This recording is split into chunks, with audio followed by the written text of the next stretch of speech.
नमस्कार, आप सभी का स्वागत है राष्ट्रीय जगत विजन न्यूज पर। मैं हूं आपके साथ रागनी वर्मन।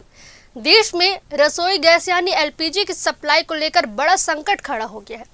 कई राज्यों में कॉमर्शियल गैस सिलेंडर की सप्लाई फिलहाल रोक दी गई है। इसकी वजह से होटल, रेस्टोरेंट और छोटे भोजनालय के सामने बड़ी परेशानी खड़ी हो गई है। दरअसल भारत में आने वाली ज्यादातर एलपीजी गैस की सप्लाई फारस की खाड़ी से होती है और यह सप्लाई स्ट्रेट ऑफ हॉर्मुज नाम के समुद्री रास्ते से होकर आती है। लेकिन अमेरिका, इजराइल और ईरान के बीच शुरू हुए युद्ध के कारण यह रास्ता असुरक्षित हो गया है।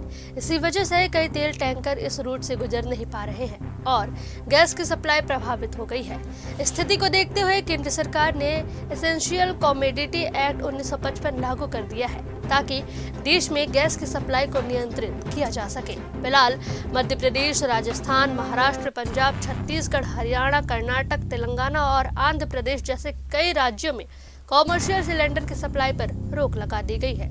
इस फैसले से सबसे ज्यादा असर होटल और रेस्टोरेंट कारोबार पर पड़ा है। व्यापारियों का कहना है कि शादी के सीजन के बीच अचानक सप्लाई रोकने से लाखों लोगों की रोजी रोटी पर असर पड़ सकता है। सरकार ने घरेलू गैस सिलेंडरों की बुकिंग के नियमों में भी बदलाव किया है।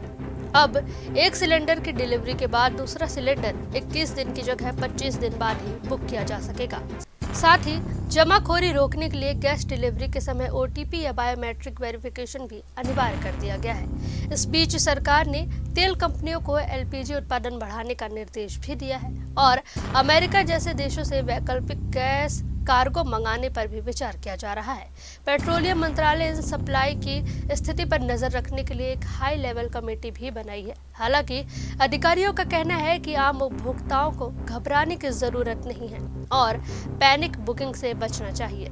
सरकार का दावा है कि जल्द ही सप्लाई को सामान्य करने की कोशिश की जा रही है। फिलहाल सवाल यही है कि अंतर्राष्ट्रीय तनाव के बीच यह गैस संकट कब तक खत्म होगा और क्या सरकार समय रहते हालात संभाल पाएगी।